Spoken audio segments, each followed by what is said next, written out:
Hello, it is the Anfield Wrap with me, Beth Lindop, joined today by Rob Gutmann, by Josh Sexton and by Keifer MacDonald. It's been the international break. I felt like it was a needed international break, Rob. Have you had a good one? A reset of an international break. Yeah.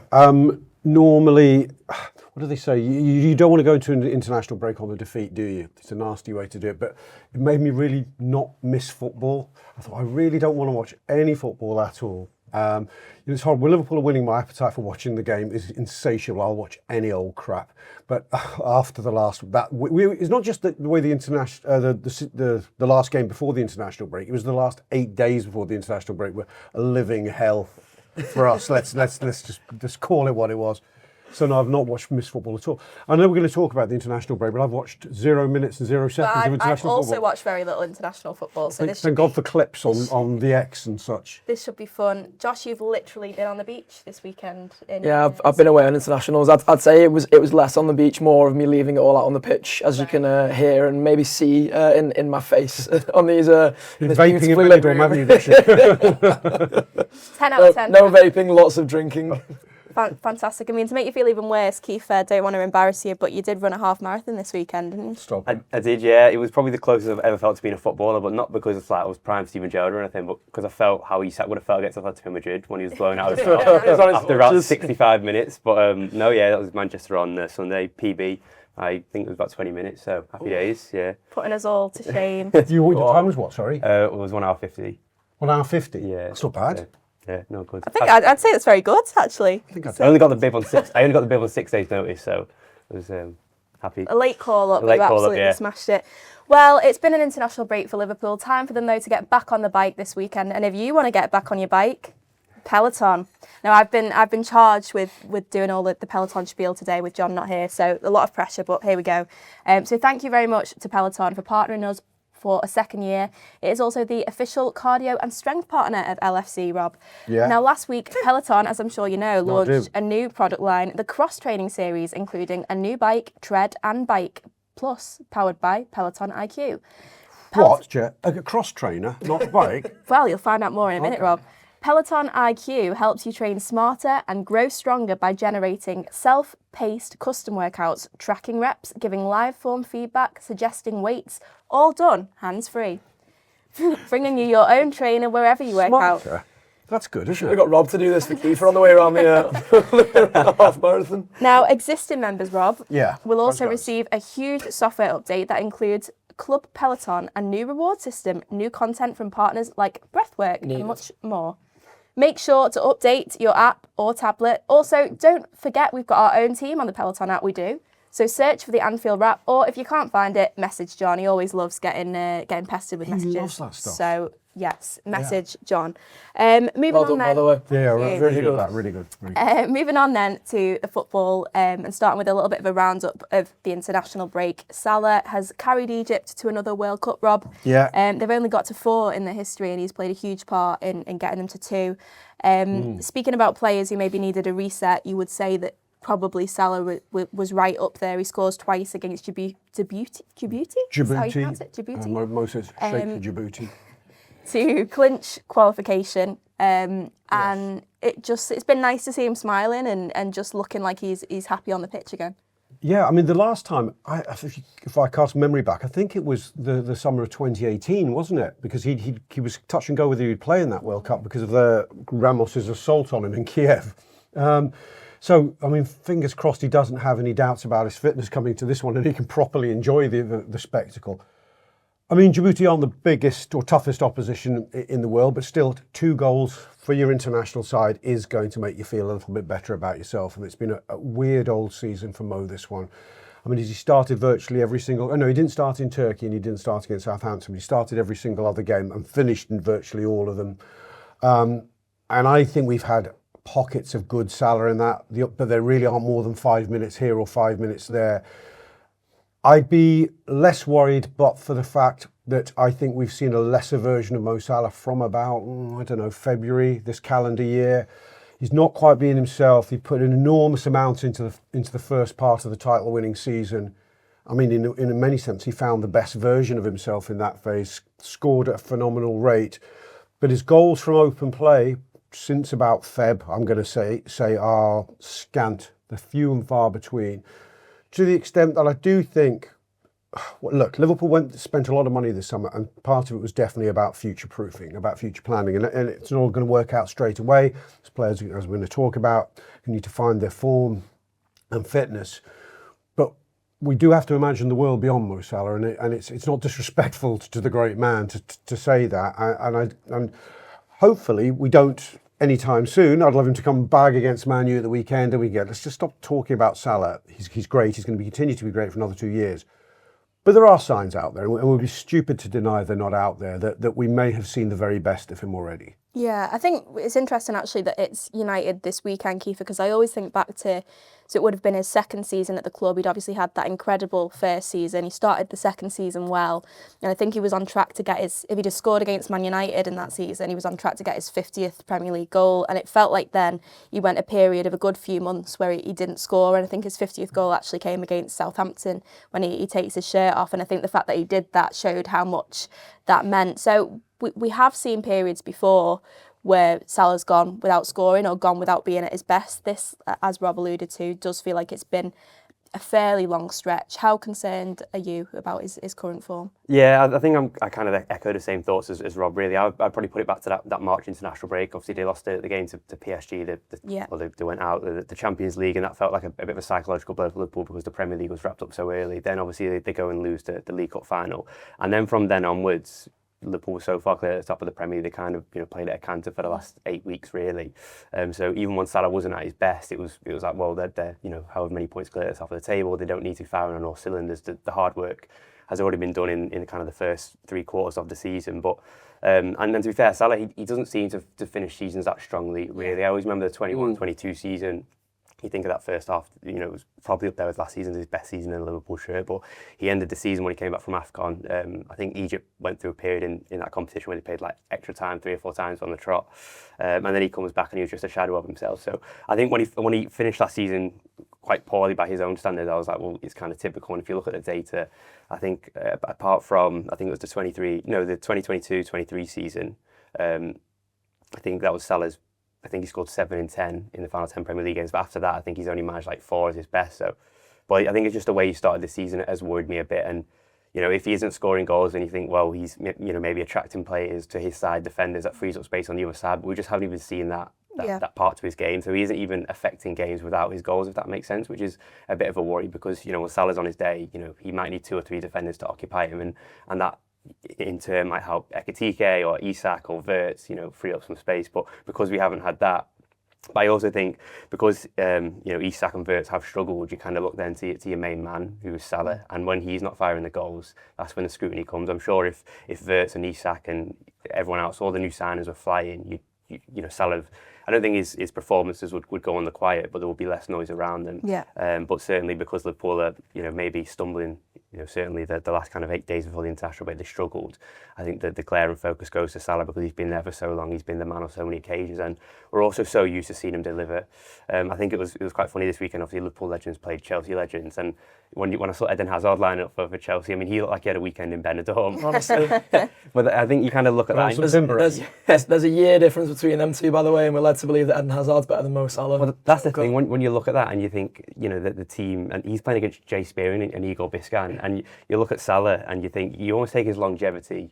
It's almost taken for granted, really. You just expect him year on year, and I think sometimes we do need to not cut him some slack because we're at Liverpool here and you need to perform to the highest standards. But I think sometimes if you kind of step back from it all and see kind of his goals, his assists, and his numbers over the last 8, 9, 10 years, you think, wow. And it'll probably be something that comes with time when he does leave Liverpool, where you think what he was doing, even on his bad seasons, he was still probably one of the best players in the Premier League. So obviously, I'm concerned at this moment in time, but I mean, he's been a phenomenal servant to Liverpool, and I do think now we are starting to see Liverpool plan for life without Salah, and I do wonder if that maybe comes in the winter months with AFCON. Did they play Ekitike and Isak as a 2? Did they maybe switch the formation up? But I think we might see some future-proofing coming to play this season. Yeah, definitely. Josh, Rob was right to point to the fact that Djibouti, they're not exactly maybe the calibre of teams that you're going to be facing in the Premier League or the Champions League, but I just think in general, Keifer said about him being Liverpool's main man, that's what he's used to being, and he's maybe not been that this season. So the fact that he's had a couple of weeks where he has been the main man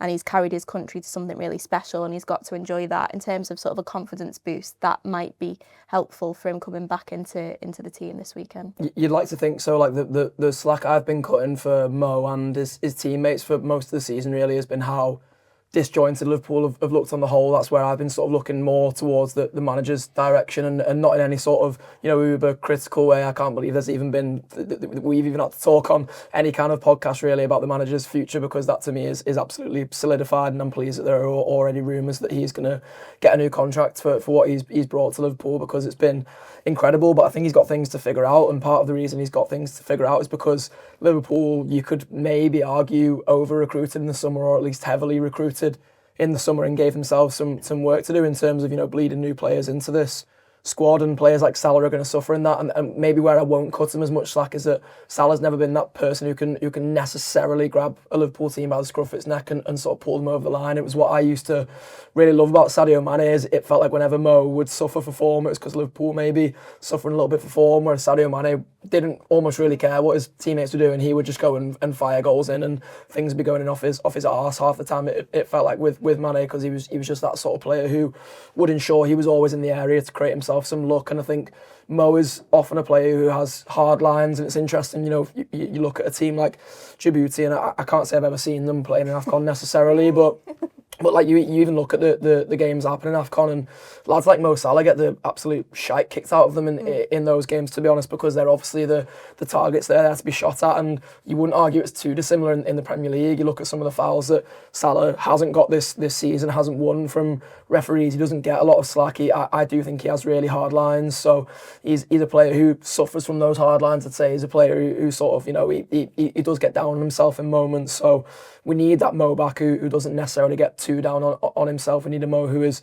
ready to grab this Liverpool team by the scruff of the neck, because I think it really needs that at the moment. It needs somebody besides Van Dijk, because Van Dijk's almost the wrong end of the pitch and can only do so much up the other end, and he's tried his best this season, hasn't he?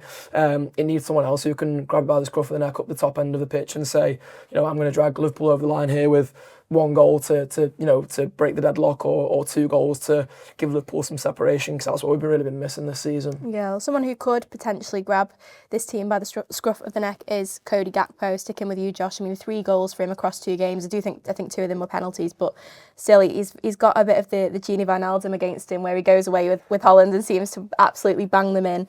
It's been a bit of an indifferent start to the season for him. He obviously starts well, gets a goal against Bournemouth on the opening day, but then has struggled. Gets a goal against Chelsea as well, of course, but I think in that game, maybe, not, there were questions about why he was kept on the pitch for so long, and he did look like he was tiring a little bit at the end. Do you have any concerns with him? I mean, again, I sort of feel like he's quite a streaky player, Gakpo, not necessarily in terms of goals, but in terms of form. He's had spells in his Liverpool career where he's been really questioned. Jamie Carragher sort of quite famously said on commentary, what did he say, was running in slow motion or something, and then he comes back last season and is phenomenal for large parts of it. So do you think it is just sort of part of Liverpool's wider malaise, why he's maybe not quite in his best form at the moment?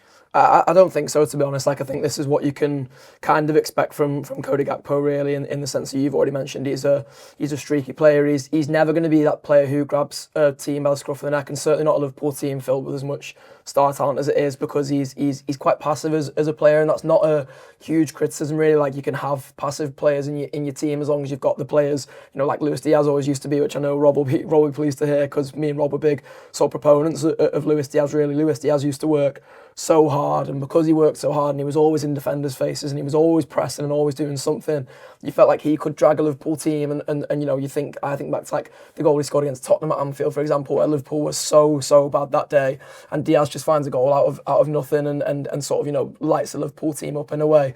Gakpo doesn't have that in him. I don't think he has more dimensions than I think people would argue he does. I think some people see him as quite a one-dimensional player because he's cutting off the left-hand side onto his right foot. But we've seen some brilliant players down the years make that into an art. I mean, Mo Salah being obviously chief among them. You think back to players like Ian Robben and stuff, who it feel like it became cliche with someone like Ian Robben say, you can, you know what he's going to do, but can you stop it? And I think there's times where defenders can't necessarily stop Cody Gakpo from doing that, but he's also not going to be a player who the entirety of Liverpool's play runs through, or he's going to be really leading the press for Liverpool or any of those things. And that's what I mean when I say he's passive. I don't mean that to be like a ginormous criticism of him, really, because as I say, you can have players who are just slightly more passive in a team, but if you can get them on the right end of something, they can make things happen, and that's what I think Gakpo is. So I wouldn't say I'm hugely concerned, really, about the form I've seen this season, because it's probably exactly what I'd expect.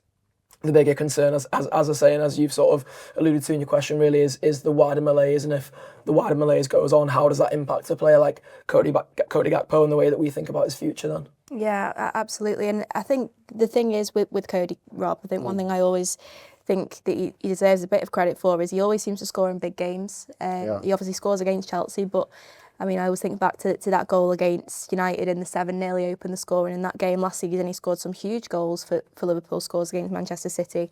So this weekend against Manchester United, we'll get a bit onto that game a little bit more later on, but would you start him or would you be tempted to drop him to the bench? I mean, as you said, he's got that muscle memory of success against them. I mean, it was looking back, it was his best game for Liverpool that day in that 7-0 where he scored twice superbly. And I feel, if I'm totally honest, it was a false dawn, because I don't think he's anywhere near the player I thought we were buying or that I thought was emerging there. I think he's a good player who's got explosive moments in him. He's definitely got a knack for a goal in him, and some of the goals he scores, he only scores two type of goals: tap-ins or worldies. There seems to be very little in between. The one he scored against United last season, he cuts inside, sends to Lit, doesn't he? And then he just fires into the top corner. It's unbelievable. Exactly. That he's got world-class moments in his locker, but you just don't see them often enough. I think if we're to say Liverpool had a problem this season, if we focused on the first of them, and this is the second, and we don't have pace in our wide areas at the moment. Mo, okay, you understand it. That's to an extent we've priced in not having that pace, and we try to put pace elsewhere in the team, maybe by bringing a Frimpong in here and Ekitike there. But once Luis Diaz went, and I echo everything else we're saying about Luis Diaz, I think we're massively missing Luis Diaz. I think Luis Diaz, like Sadio Mane, got you up the pitch. So if you were locked in your own half, 3 players on him, he'd wriggle his way through them, you'd be up the pitch and 3 players would be out of the game. Almost what Gravenberch does centrally. People never gave Diaz credit for how he contributed in that sense. Now, Cody Gakpo never gives you that kind of input from that position. And I think I like having Cody Gakpo in our squad, but I thought after Luis Diaz went, I thought we've got to get a left winger in. We're going to get this talk about Rodrigo all summer long, wasn't there? Even some talk of Malik Fofana. Can't remember who else came into the mix. I mean, I would have loved someone like a Semenyo. We can play both sides. But I don't think, after all the work we did in the market this summer to try and strengthen across the positions, and we have, even if it hasn't worked out yet, but you look at the pedigree of the way we strengthened with Isak, with Wirtz, with Ekitike, etc., to have somehow left ourselves, I don't know, short in that left wing position feels strange to me, and I think it's a problem we're going to need to solve. And I think the conversation about how Liverpool repurposes its entire attack is coming sooner than we think. I think the age of Liverpool looking at 2 wingers and a withdrawn 9, or even an offensive 9, I think we might be more quickly moving to a 2 with a 1 behind than looking at fullbacks to give us our width. I don't know, but I just feel that's coming. So to answer your question, short, I am damning Cody Gakpo. I really think he's done. I'm really happy he scored goals, and I hope he comes back with a bit more confidence and a lot less passivity, the passivity that Josh referenced. But for me, he's no long-term answer for Liverpool in that position. Well, big decisions then for Arne Slot to make, and big decisions, Keifer, for Slot to make it at right back as well. And a positive thing for this window is that Conor Bradley was excellent by all accounts against Northern Ireland in their 2 win for Northern Ireland rather in their 2-0 win over Slovakia. His teammate Troy Hume, who plays for Sunderland, said he was the best player on the pitch by a mile. I mean, he's obviously had a tough start to the season. I think he's been another one that this sort of team trying to figure itself out, it's not benefited him at all. He's looked a little bit lost at times, a little bit naive as well in terms of some of the fouls, the tackles that he's been making. Again, how much of a boost do you think this is for him and for Liverpool in terms of getting a long-term established right back there? Yeah, absolutely. I mean, he's got a huge chance, hasn't he, in a post-Trent Alexander-Arnold world. I mean, I know they signed Frimpong and Szoboszlai's there, but you would still say in the long term, given how important Szoboszlai is to Liverpool.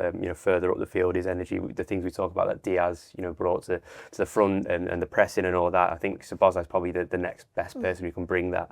I think Frimpong as well. I mean, he's clearly got like a good skill set, but I'm not sure he's a right back long term. If you are looking at Liverpool in the next kind of 12 to 18 months and beyond, it is Conor Bradley who you would think is going to be the starting right back. But I think that the one thing at the moment is just the yellow cards, isn't it? That's the kind of the thing that's maybe holding him back. And maybe if I'm not sure if it's a discipline problem in the long term, but certainly at the minute when he's getting booked, here, there and everywhere, I think it's 7 in 12 across all competitions this season for club and country. He's getting hooked early because of it, and that's limiting his chances.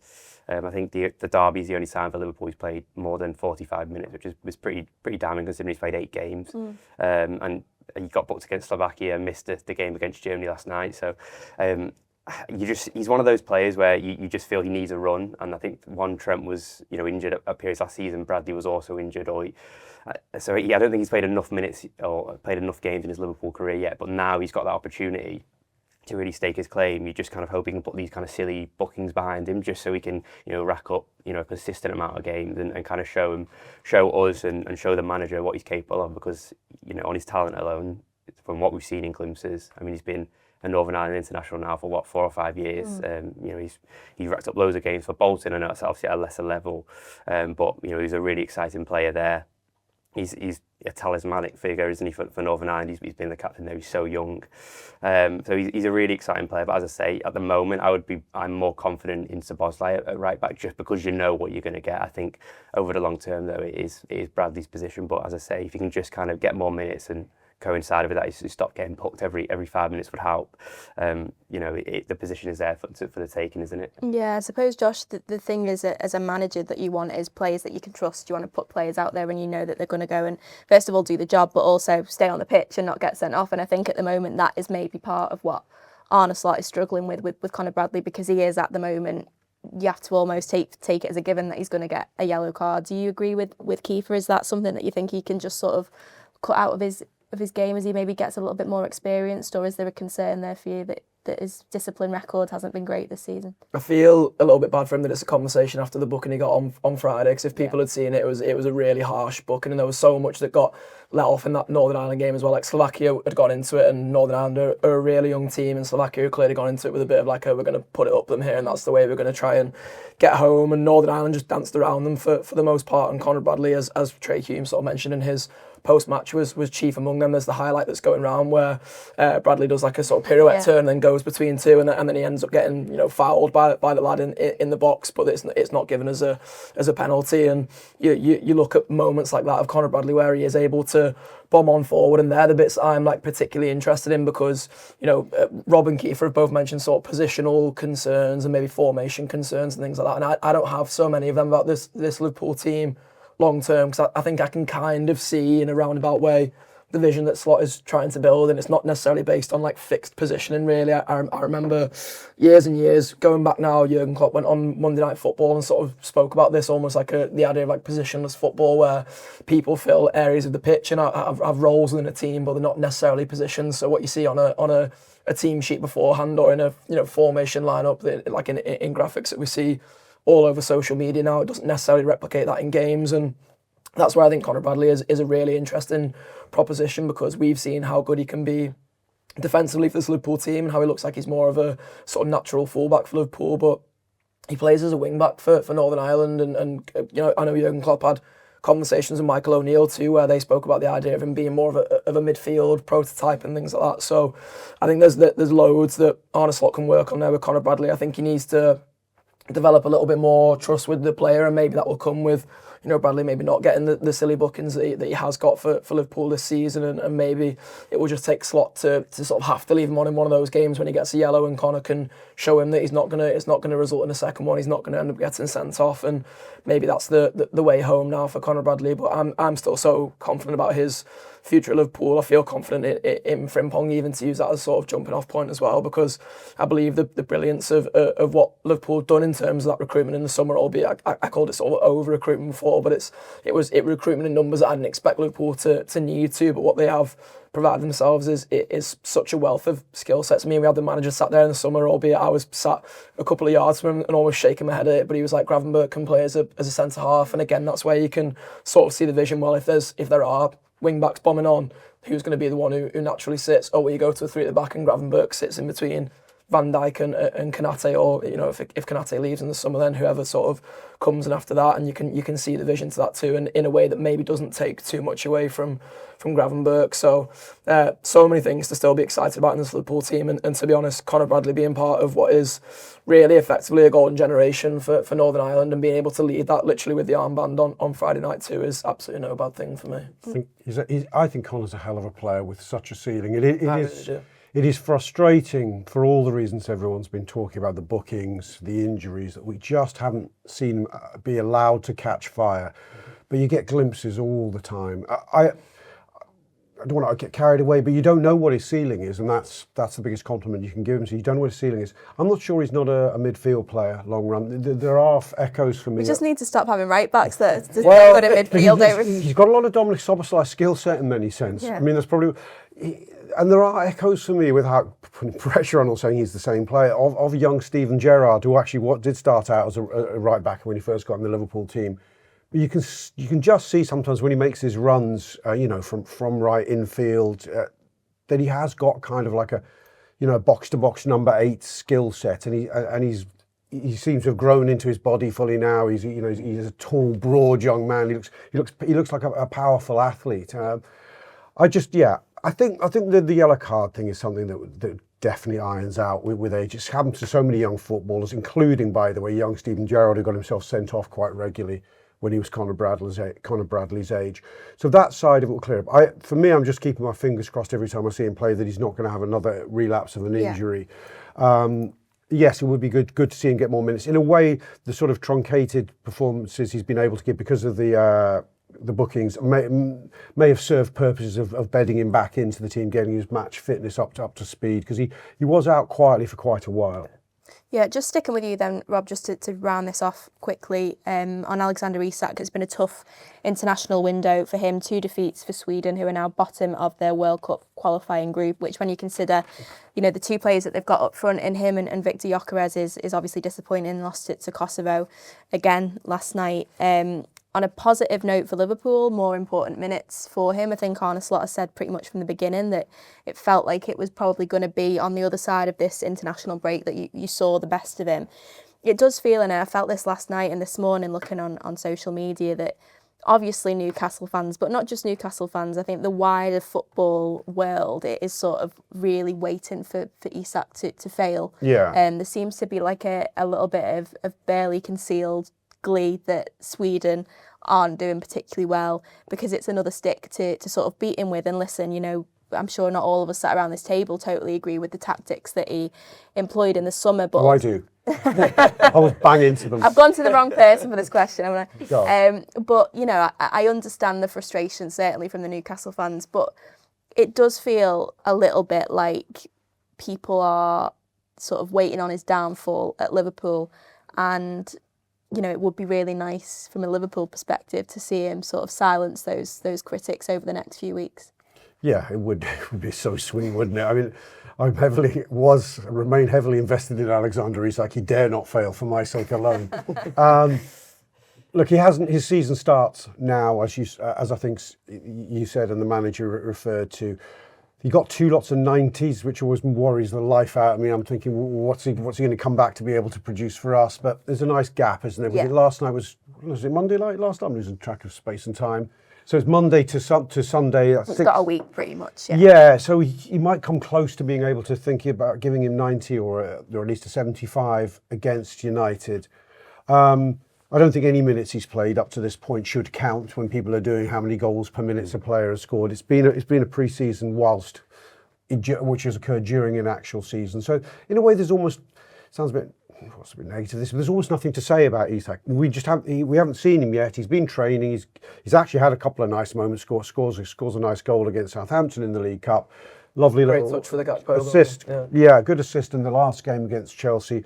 I actually think he was very lively against Crystal Palace in the second half. So we have seen glimpses, without him at any stage actually looking like the most expensive player in British football history. He hasn't looked that guy yet. I'm really looking forward to seeing that guy. Yeah, absolutely. Well, hopefully after the international break, we might see the best of him. Yeah, and the other one as well, Florian, the other that guy. We'll get on to him. We'll get on to him, yeah. More on that.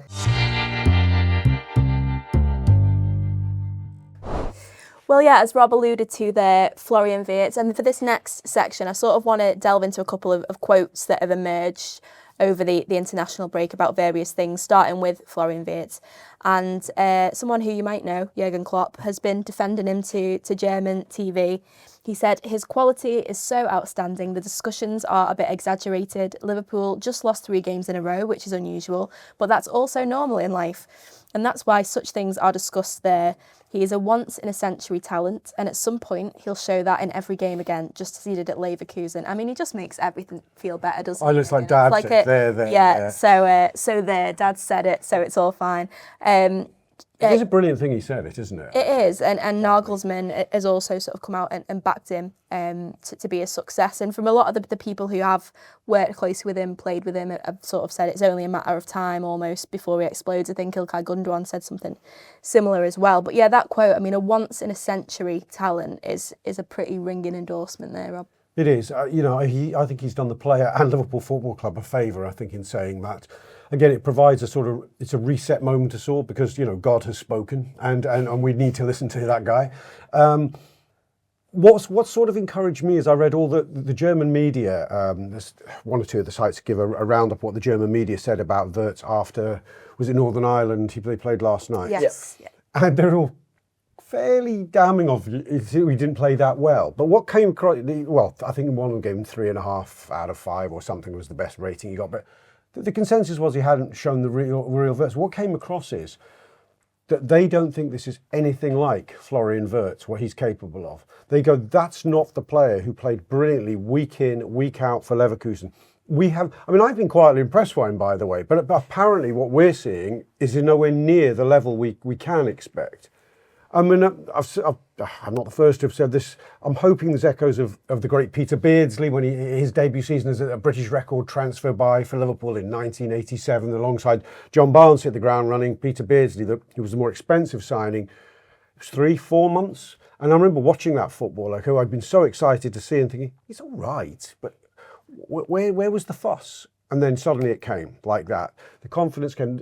I think people stopped looking at him. That was the thing. It helped Peter Beardsley when the Liverpool team were top of the league and flying, and everyone was looking at John Barnes, and he was able to quietly get his game together. So it would be nice for Alexander Isak to score some goals, like Ekitike to continue, and so for people to just quietly let Florian Wirtz alone. Stop putting him in this sort of under a microscope every single game. He's still a very young footballer. He's 22. He's younger than young Ekitike. He's younger than young Milos Kerkez and other. And is he younger than Conor Bradley? He might well be, or at least the same age. I think he's older than Kerkez. I think he might be. He's just 22. Yeah. So they're all around the same age. So younger than Harvey Elliott. Younger than young Harvey Elliott. Perennially young Harvey Elliott. So I like Jurgen. I watched much German football as obviously he and others have, but I watched enough of it after we became linked to Florian Wirtz to realise that there is a very different footballer yet to emerge than the one we've seen thus far. If he was a kid who'd just come through our academy, we'd seen the performances we'd seen from him this season, we go, oh my God, he's pretty good. This 22-year-old guy, he's a really good footballer. But it's the expectation that he's the most expensive young player in world football that we want him to be. This elite magician, and I actually think we will see that. Yeah, are you still feeling Wirtz positive, Keifer? Yeah, I think it's the same as what Rob said about Isak. It feels like his Liverpool career starts now. Yeah. And I think people forget. I think because Liverpool, as Josh mentioned, at the top of the show, because it's been such a summer of heavy recruitment, there's been so many players that come through the door. I think we've almost forgotten what it's like to watch a player settle, because the team that they had, especially last season before they won the league, there was only Chiesa who came in and Klopp, even during his time there, would never really have a window like this. It's pretty unprecedented to have so many players settling at once. They've almost kind of ripped the kind of core out of the team. But I think, you go back to players like Firmino. I know he was signed by Brendan Rodgers, but it felt like he was that Arsenal game at Anfield in the new year that kind of really took off his Liverpool career. And then, it was a while, wasn't it? Yeah, you're looking... Truly found him. I mean, he was played all over the shop, really, and that's been similar to Wirtz, really. He's been played on the left, down the middle and stuff. You also think of like Fabinho. I remember, did he play the League Cup game against Chelsea? It was terrible, wasn't he, really, Fabinho, the first... And I remember thinking, like, what we bought here? Then he played at Arsenal a few weeks later. Again, wasn't great. I think it was probably around December time, when the fixtures are coming thick and fast, he kind of really started to settle in and bed. So I've not got any concerns just because, 7 games into the Premier League season, he isn't, firing on all cylinders. I think what is interesting, though, is that I had a look at some of his stats before and his numbers, and I think, like, touches per game, he's about 25 down compared to what he was at Leverkusen last season, and he's having far less touches in the final third, which I think just goes to show that he's not at Leverkusen. I imagine if there was any kind of adversity, it would be give the ball to Florian. But at Liverpool, you've got so many players. You talk about Mo Salah's, even Isak. You've got Ekitike. You've got all these big players who want to be the main man, want to grab the game by the scruff of the neck. With Leverkusen, no disrespect to them, but I'm sure that season when they nearly won. They didn't win the double in the end, they didn't win the treble. But anyway, during that season when they won the Bundesliga, I'm sure everything went through Wirtz, and I'm sure when a team is built around you and built to your strengths, it's really easy, even when you're not having great games, just to have a moment, because you probably have the ball more times, you have more touches, more passes, you're more any position you want, the dangerous areas, you occupy those. But I think at Liverpool at the moment, as we're seeing, there is a bit of an imbalance. The midfielders aren't playing too great. Look at someone like McAllister and Gravenberch. Gravenberch has been really good, but McAllister has been less so. So that support network behind Wirtz isn't there. So maybe he's getting dragged from pillar to post. So I think there's loads of factors, that kind of go beyond, a 22 or 23-year-old lad coming to a new country and not being able to settle. So as Rob said, I think this is now where I think Wirtz, hopefully, we kind of see the best of him. And I think Liverpool will figure him out as well. I think football is about relationships. I think that's what made Liverpool so good during their pomp is, you talk about that front three. They could play blindfolded and they'd find each other. And this season, because there's been so many new signings, those relationships, it maybe takes a second longer, a touch more. The pass is 5 seconds delayed. But, as we go through the season and they play more games together, I'm sure that'll come second nature. And hopefully, Wirtz will kind of be at the front and centre of that. Yeah, I think he's had hard lines a little bit as well. I mean, you go back to that almost assist that he got against Chelsea. If Salah and the Salah of last season probably puts that away, doesn't he? And all of a sudden that's getting clipped up and people are saying, oh, how incredible. And so I think you are absolutely right. And maybe in the fullness of time we will see the best of him. I still have full faith. Even the sorry to interrupt, but even the one against Arsenal, which was 2 or 3 games in the second half, I thought he was really strong in that game, and he kind of has the one that just before, I think it's Gakpo's disallowed goal, he kind of swivels on the edge of the box and takes the shot. I mean, if that creeps into the far corner, his Liverpool career's take off. There's no talk about no goals, no assists, and it's a completely different narrative. Even if he hasn't scored or assist after that, kind of the pressure's off. So I think once he gets that first one, and whether it goes in off his knee or his arse cheek or whatever, I think once that silence is gone, and that noise all around him, I think then, he'll be able to kind of grow into it. And probably no better time to make your mark than against Manchester United at Anfield. Moving on then, Josh, to some quotes from Martin Zubamendi, who, I can't lie, does feel like he does this interview like every other month. There's sort of similar quotes. But he was speaking to The Guardian again, got asked about his failed move to Liverpool and moving to Arsenal. And he said, when any proposal comes, the first question has to be whether to stay at La Real. It wasn't the right moment to go. I stayed and it was a hard season, but I learned a lot. I wanted to step forward, take the weight after others went. I've always tried to choose the right time and I'm happy with how it happened in the end. Now, actually, Josh, I think it's admirable what you said there. And I think for a moment, taking your Liverpool hat off, you think back to sort of the reception that Trent Alexander-Arnold got when he left and will get, I'm sure, when he comes back with Real Madrid.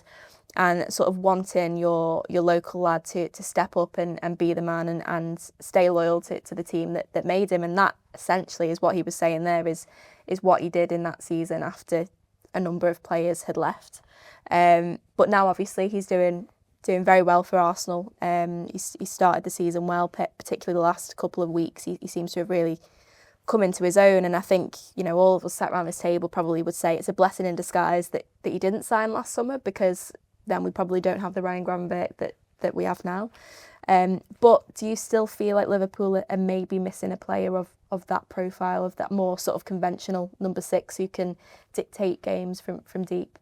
In short, no, to be honest. I think Ryan Gravenberch is someone who can dictate games from deep from the number 6 position. I think Alexis Mac Allister, when he arrives to the party, is someone who can play the number 8 and dictate games from a deep position. I think Dominic Szoboszlai, when he plays the 8, is someone who can dictate games from a deep position. And I think Florian Wirtz is another one who, as a number 10, who as Keifer mentioned before, when he played for Leverkusen, he took up so many different positions. I think once he settles more into this Liverpool team, you'll see him sort of start to float around a little bit more. So I think the profiles that we're missing are actually the ones who haven't yet come to the party for Liverpool. And while it's admirable what Zubamendi is saying in terms of what it means for Sociedad fans, it's just toffee for Arsenal fans, really. It's what, I can remember a couple of Liverpool players doing that on international breaks, and me always feeling like, oh, that's a nice little confidence boost for him to say he wants to be a Liverpool rather than any other club. But it's just all part of the game, really, isn't it? He didn't choose to come to Liverpool at the time he did. He gets his move to Arsenal instead. He's doing well for Arsenal now, I'd say, but I wouldn't say by any stretch of imagination that Liverpool are missing him. We've got great skill sets throughout our midfield. I don't think the midfield has been the issue this season, really, to be honest, in the sense that I would probably say the two standout players from this season have been Dominic Szoboszlai and Ryan Gravenberch. Yeah. And while Szoboszlai's maybe best games have come at right back, they're coming at right back as part of like a midfield unit almost. That sounds like silly to say because obviously we're talking about a right back position, but it comes back to what I was saying before about how I think once Slot gets his real stamp on this team, you almost look at it in terms of like more like axes rather than positions, and he is a part of that midfield axis that's been so good for Liverpool this season. So no, not concerned. Putting my Liverpool hat back on, I would say get lost, Martin Zubamendi. Are you on the same Are you on the same wavelength there, Rob?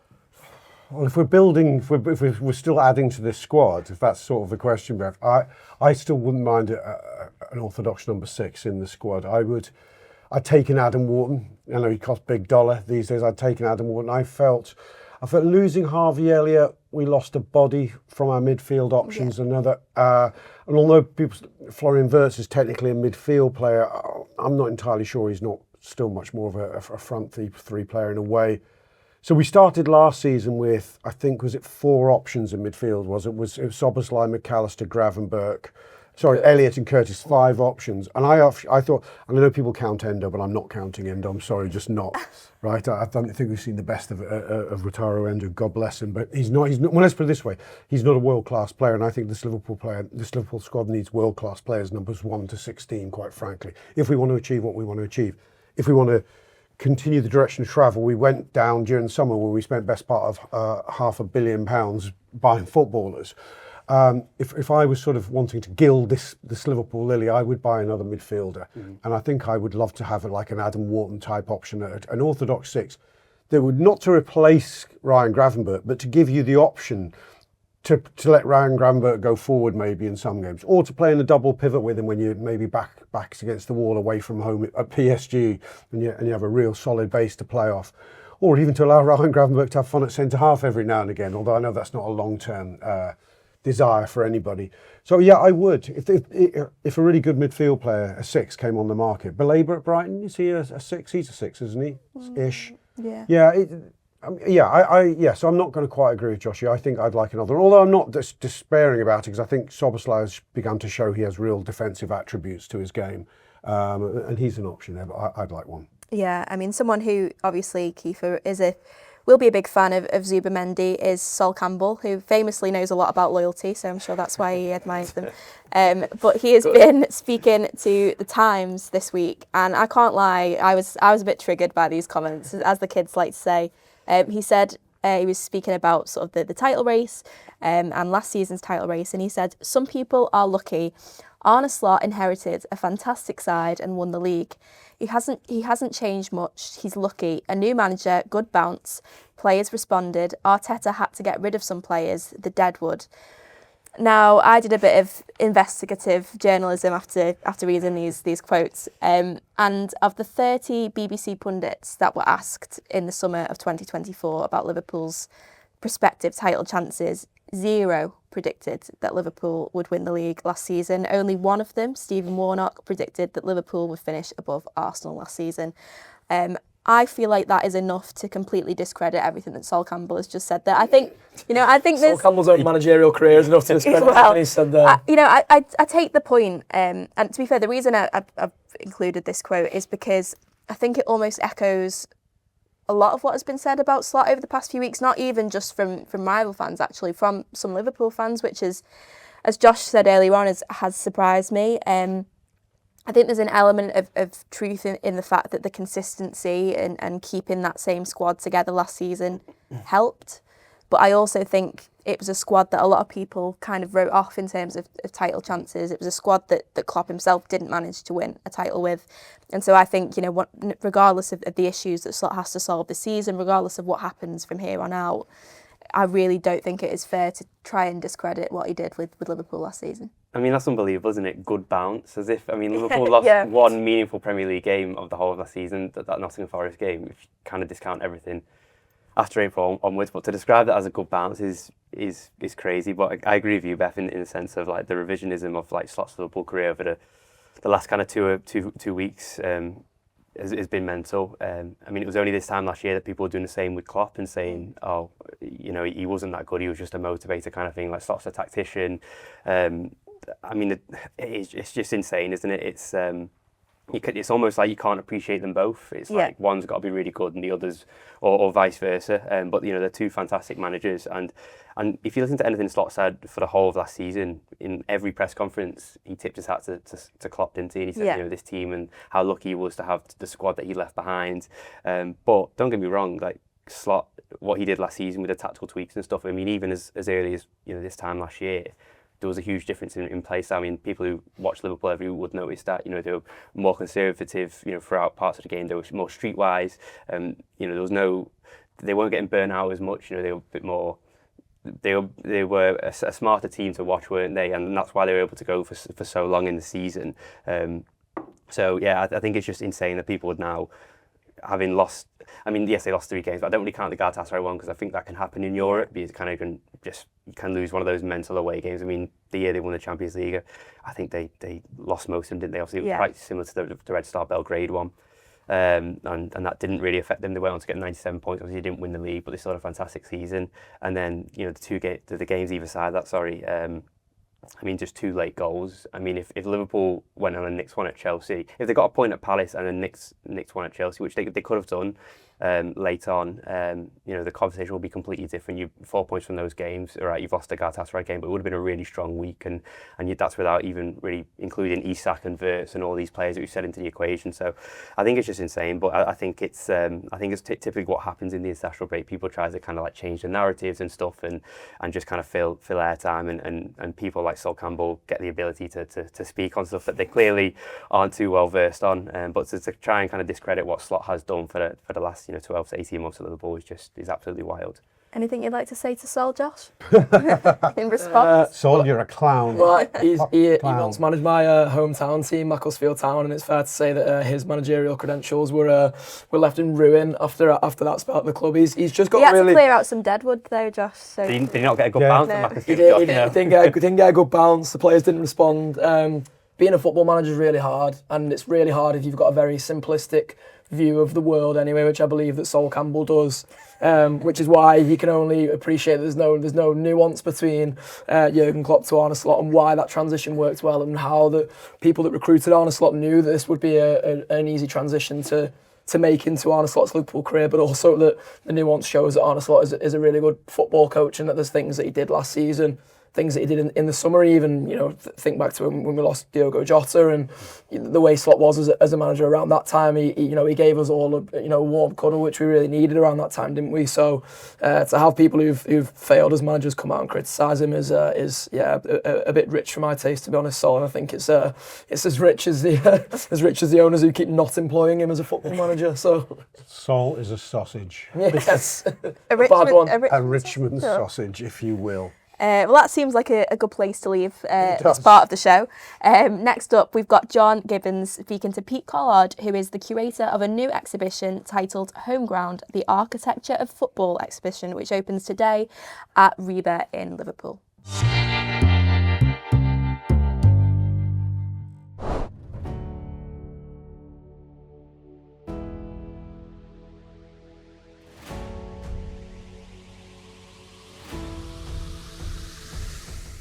and it is John Gibbons, and I'm in the wonderful surroundings of Reba, and it's always pretty cool over here, but at the moment there is something for all you footy nerds out there, which is all of us, if we're honest.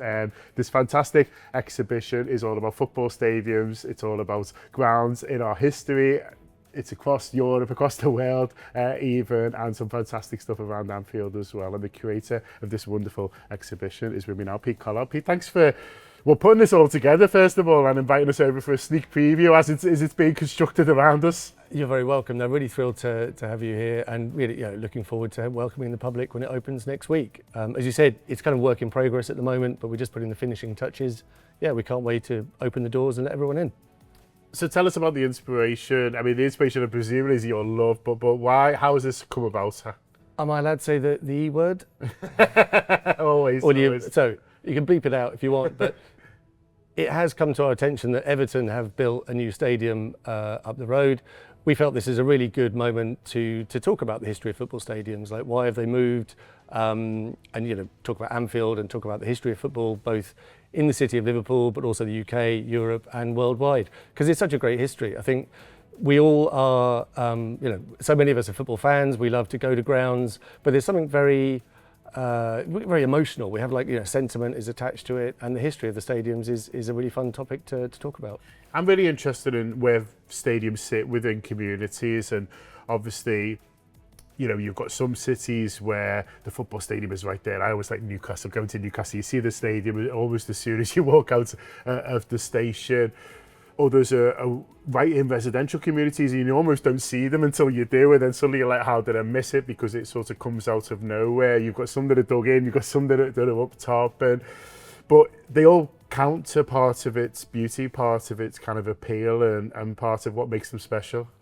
That's it. Every stadium is unique. Every stadium has a history. It has a particular community. It belongs to the fans. It's their second home. It's a place that we all go, with ambition, with a bit of hope that it's going to be our day on a Saturday. And they're just so loved, really. I think we almost know the walk to the stadium. If we shut our eyes, we know how to get there. You know when to stop, when to cross the road with your eyes shut. And I think you're right to say, like, so many of them are really embedded in the people of different towns and different cities.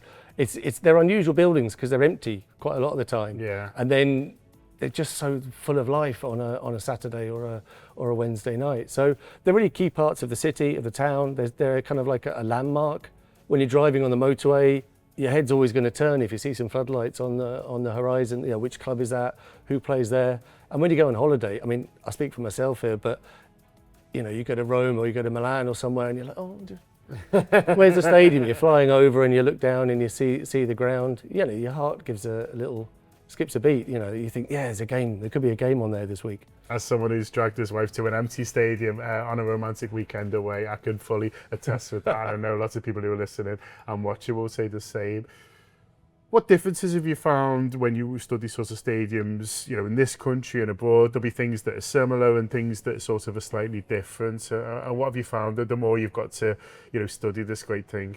The history of stadiums in Britain is really about one architect, Archibald Leach, who designed Goodison Park, worked for Anfield in the very early days in 1906, and was such a key part of the history of British football architecture. He was the man to go to design stadiums. There was one season in, I think, 1927 when 16 of the 22 clubs had a stand or a complete ground that he had designed. And he built in a very specific way. He was an engineer rather than an architect. It was quite simple sometimes, the architecture. It was like that being cost effective, using the main ambition was to get as many people in the ground as possible and not spend as much money. That that was the brief from the clubs. If you go to Europe around the same time, like in the 1920s and 30s, the stadiums were a bit more part of the framework of the city, a bit more of the urban planning process where, connected with infrastructure and so on, and quite often built by the city council. So that's why quite a lot of clubs in Europe were, they're not owned by the clubs. You think of the San Siro, it's not owned by Inter or AC Milan, it's owned by the city. Same as in Rome, Roma and Lazio, they play in a stadium owned by the city, not the clubs. And I think that's where British stadiums have that perhaps a better connection sometimes to the fans and particularly to the local community. I always find it interesting when football stadiums have to adapt to their surroundings. I'm looking over your shoulder at a wonderful stadium there that's built on the side of a cliff face, and also even within, you know, a bit nearer to home. I was in Dublin a few weeks ago in the Aviva Stadium, how they built it down. We won once because of, you know, that's for residential areas and things like that. So how stadiums have to adapt and how these architects are having to be creative for their surroundings, whether that's housing or a cliff face, is always quite interesting. It is, and it's the big question, I think, for every club now in the 21st century is, you know, do you stay in your original site or do you move? Everton, sorry, I've said the E word again. Is that? No, it's all right. You can keep it out again. Everton obviously made that decision that the ground, you know, the site wasn't big enough to build, you know, a very modern, you know, bigger capacity and so on.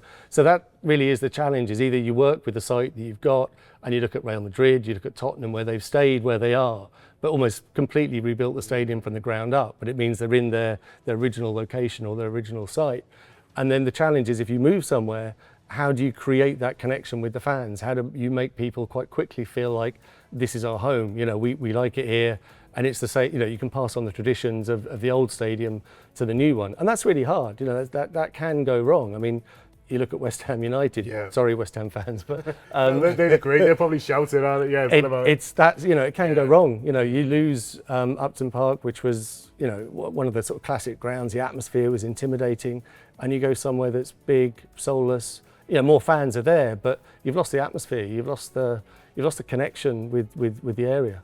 Yeah, I think there was a bit of a period, certainly in the 90s, where a few teams felt like they had to leave the city to go out. I remember, you know, you go to Bolton Wanderers, the Reebok, it's, like you say, it's housing more people and it's more modern, but it's in a shopping estate, really. You know, Middlesbrough is a brand new stadium, the Riverside, it's more purpose built for what they wanted to become, but again, it's outside a little bit. It hasn't got the charm of Ayresome Park, and so those are the things that the football clubs are having to battle with.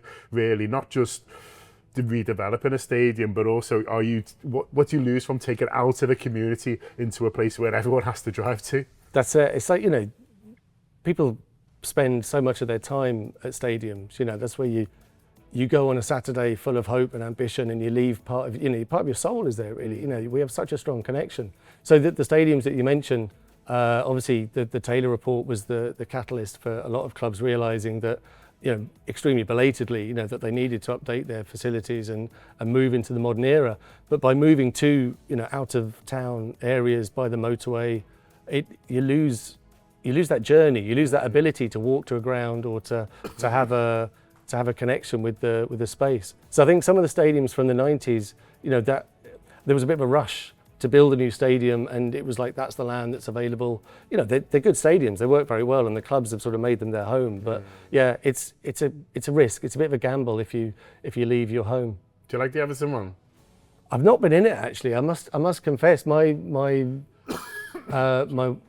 wife grew up in Crosby, and I'm up here quite a lot visiting her family. So I've watched it grow and be built, and that's actually it's been very exciting to see, because when the train goes past, you know, heads turn and you see it, and the anticipation for it. So I've not actually been into a game yet, but from the outside, I think it's brilliant. I like very much the way they've used the brick architecture of the tobacco warehouses, you know, so they've really thought about making a connection with, you know, Liverpool architecture, that it really feels like it's part of the city. And, you know, I think it's going to be a big catalyst for change in the area. That whole Northern Docks area is prime for redevelopment now. That's kind of the power that a football ground can bring. Yeah. It brings people, it brings life to a community. Yeah, and I think you're right. And I've been on the train with my son, who's 6 now, out of Sandhills, and he's turned and go, wow, what's that? And it has got that real wow factor. And when you're driving down the hill sort of towards it, and it is a reminder that new doesn't have to equal bad. I mean, you know, I've just met you, a sense we're both traditionalists. In a sense, we love these grand old stadiums because it's the stories, and sometimes you go into a place and you just imagine all the great players have played there. But actually, if a club get it right, and sometimes it can be the right time to move, if a club get it right in terms of location, in terms of what you described beautifully there about how you appreciate your surroundings and become part of it, then new can be beautiful too. Well, we'll have to see. I mean, the challenge also is when you invest in a new ground, and I think Tottenham's a good example of this. Yeah. You spend so much money on your ground. Arsenal was another one for years. They couldn't invest in the team because they had a huge amount of debt. They had to pay off the stadium, and it takes a while to be more financially sound and for the income that the new ground is generating to go back into the team. So I guess the question for Everton is how quickly can they start reinvesting on the pitch? That'll be the big test.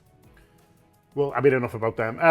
Sorry, I feel like I'm talking about it's interesting, it's topical, and it is there, and it's something that I debate quite a lot. You can't just be kind of like, well, it has to be the kind of traditional home. I think some of these, certainly over the last few years, I think there's been a big jump in terms of what people have done with new stadiums to make them iconic. Yeah. But listen, we could chat all day, but we would encourage people to come down. We're right in the heart of the city, just across from our office, which is great. Reburn.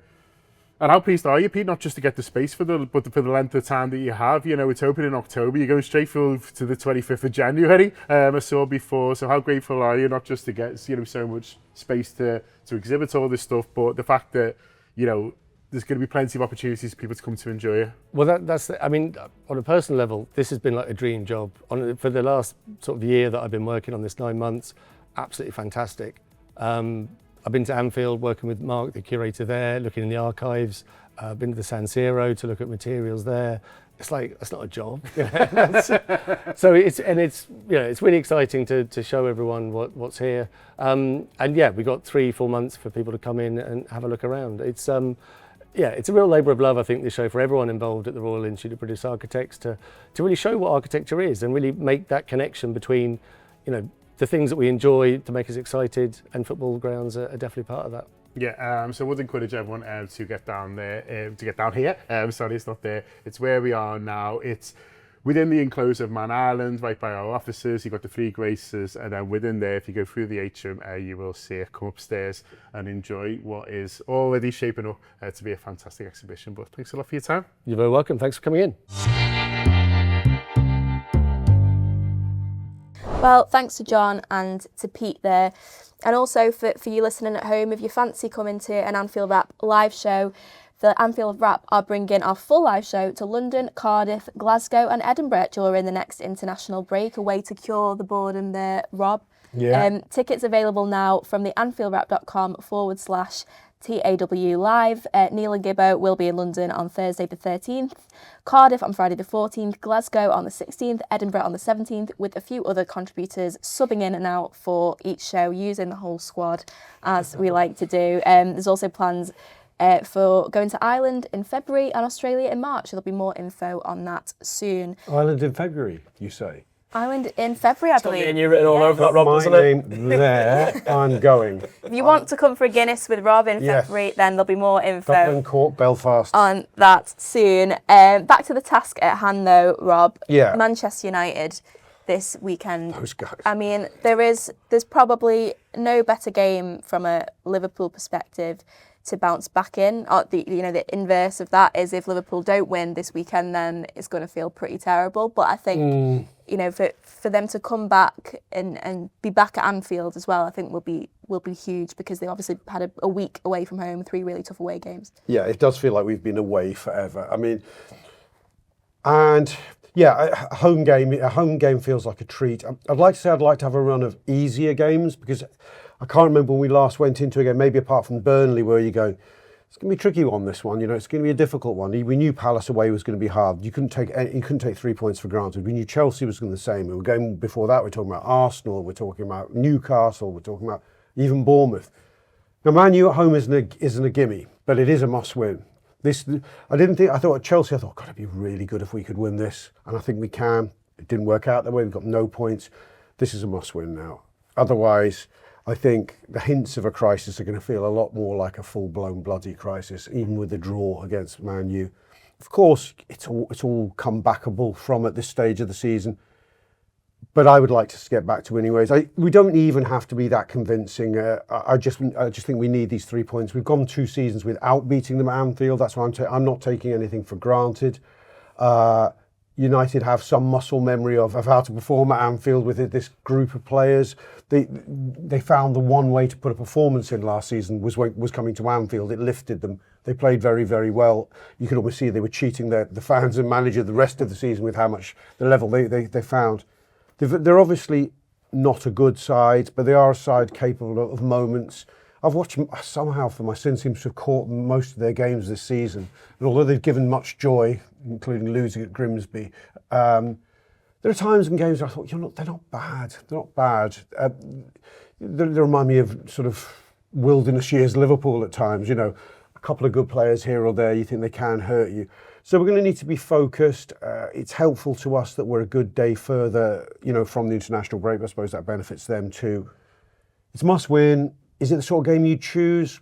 Maybe in a way it is. Maybe in a way I prefer this than having Leeds at home this weekend, even though I'd have said the chance to get 3 points on the board would be vital.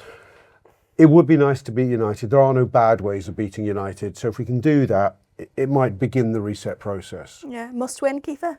Yeah, absolutely. I mean, to go four games without a win at any stage of no matter how good Liverpool are, would be a crisis. So, to do that as like the defending Premier League champions, obviously I know one came in the Champions League, but it'd be really tough there. And as Rob says, you go from maybe feeling, at the minute, it's like you can almost justify the last week. As I said, Crystal Palace were unbeaten for so long, and Chelsea's just, if Stamford Bridge, it's kind of hit and miss, isn't it? And then Galatasaray, it's one of those tricky European games. But I think then if you were to lose to United at Anfield, and especially a United team that have been really, really inconsistent. I mean, Amarin's been there for 10, 11, 12 months now, and they just don't seem to have improved. I mean, the fact that fella has still not cut his hair probably just sums up how bad United have been. The fact they haven't been able to win 5 games is pretty much insane. I think, was it only 2 teams in the Premier League last year won 5 games? Was it Newcastle and was it Wolves maybe? Yeah. Just, it wasn't our side. Exactly. So, but I think United. I don't think he's managed back to back. Has he in the Premier League, Amarin? Yeah. I don't think so. I don't think he has, or maybe if he has, it's only once. It's not yet. And there's just the stats that you can reel off about his tenure at United. They're on a streak now, though, aren't they? They've won 1 on the trot. Is he any closer to getting a haircut, this fella? Then Well, what was his 3 games? Is that what he wants? No, it's 5, isn't it? Yeah. So isn't it? I mean, that was ambitious, wasn't it? Really? Yeah. But I mean, that all the stats you can reel off about United under Amarin are just mad, and like the amount of teams that they've been beaten now that are now not in the Premier League. I think they've only been beaten 4 current Premier League sides, so they are a bad team. As Rob said, they have players who can produce moments. I think Bruno Fernandes, I don't really like to watch him as a footballer, but he can produce moments, can't he? He's really horrible to play against. He's kind of one of those players you can judge within the first 5 minutes of if he's up for it, United are up for it. I remember in that 7-0 he was just completely off it, and I think Gakpo scored that goal just before half time and he was flailing his arms everywhere, blaming like De Gea and stuff. But then I remember the game, I think it was last season, the 2-2, within 5 minutes he was pulling out for boners and all Trivella's kind of thing, and you could just tell that if he has his swagger, United have his swagger, and I think you just really need to, Liverpool need to start early, don't they? And kind of swarm that midfield, make sure he can't get on the ball, and because they'll be looking to quieten down the crowd, because Anfield will be a cauldron, as Rob said. It feels like it's been a while since we've been at Anfield, so a fast start.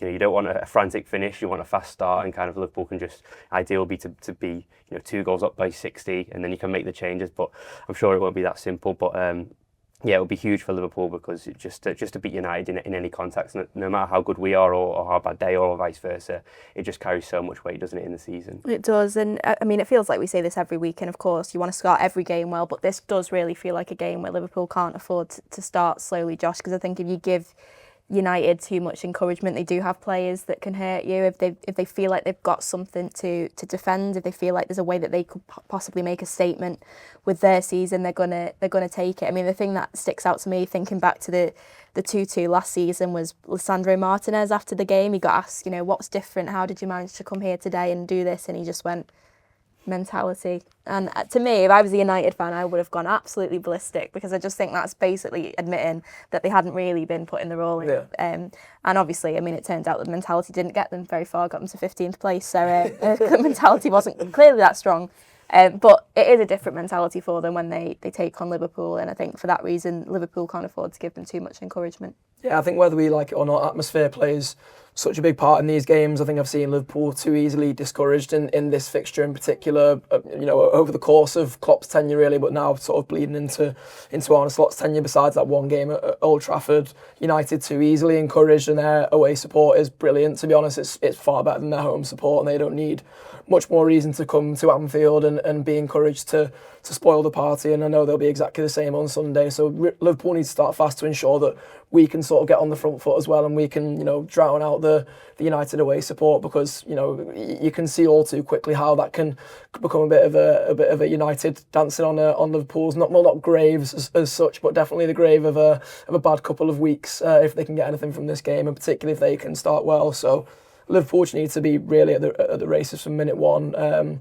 With that being said, I know we're not doing tons of team selection. I really want to see this Ekitike off the left wing thing happen at some point, and I think this is the perfect kind of game for it to really pin United back. I want to see Isak up top through the middle. I don't want to see necessarily a player like Cody Gakpo in this one because of that passivity. Like it's great when you're on top and it's 7-0 and things like that, because Cody Gakpo can be part of that system and help you with goals, but I want to see people who can really take it to United here all over the pitch. We saw from the reports in pre-season that they think Ekitike is versatile enough that he can play all three positions. So let's start to see that. Let's get our expensive lads on the pitch, and let's take the game to United. Yeah, I suppose my only argument against that, and I'd love to see Ekitike on the pitch alongside Isak at the weekend in whatever formation that takes. I suppose the one argument against that, Rob, is that you then lose an impactful sub, whereas I don't necessarily think Cody Gakpo is an impactful sub. You've got Chiesa, yeah, that is true.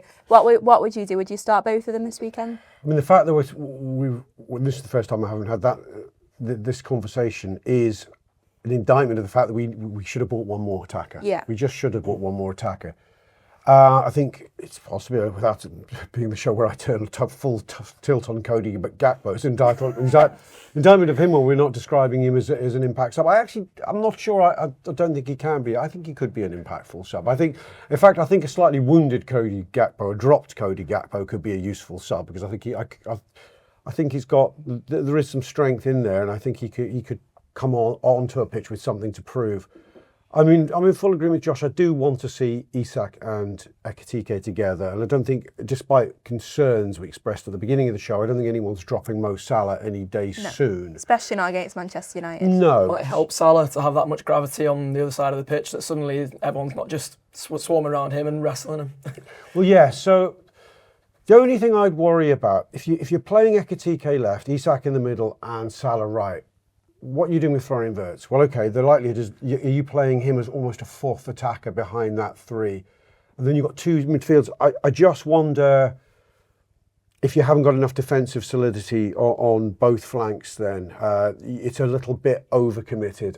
Yeah. There's a part of me that would go with my dream front three at the moment, my future dream front three of Wirtz, Ekitike and Isak, and have a solid three behind them of McAllister, Szoboszlai and Gravenberch. But then you've got to find a place for Mo Salah. But this is the problem at the moment. This is why it's not an easy team to pick and not an easy set of players to make work, however good they are, because you've got to play and find a place for Mo Salah that allows for the fact that Mo Salah, you have to indulge him to a degree. You've got to find a place for Florian Wirtz. Do you have to indulge Florian Wirtz a bit, And do you therefore have to put Ekitike in, a square peg into a round hole in the wrong position? It's not a tricky puzzle to solve, this one. It is. Keifer, early score predictions?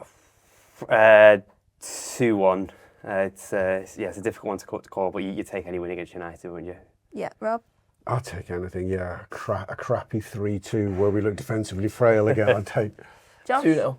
Going confident. Nice and confident. Well, there'll be plenty of build-up to that game, plenty of team selections and score predictions, I'm sure, this week on the Anfield Wrap. Thank you very much to Ash and to Pad for looking after the images. Thanks to Andy for looking after the audio. Thanks to the lads for joining us, and we'll see you soon.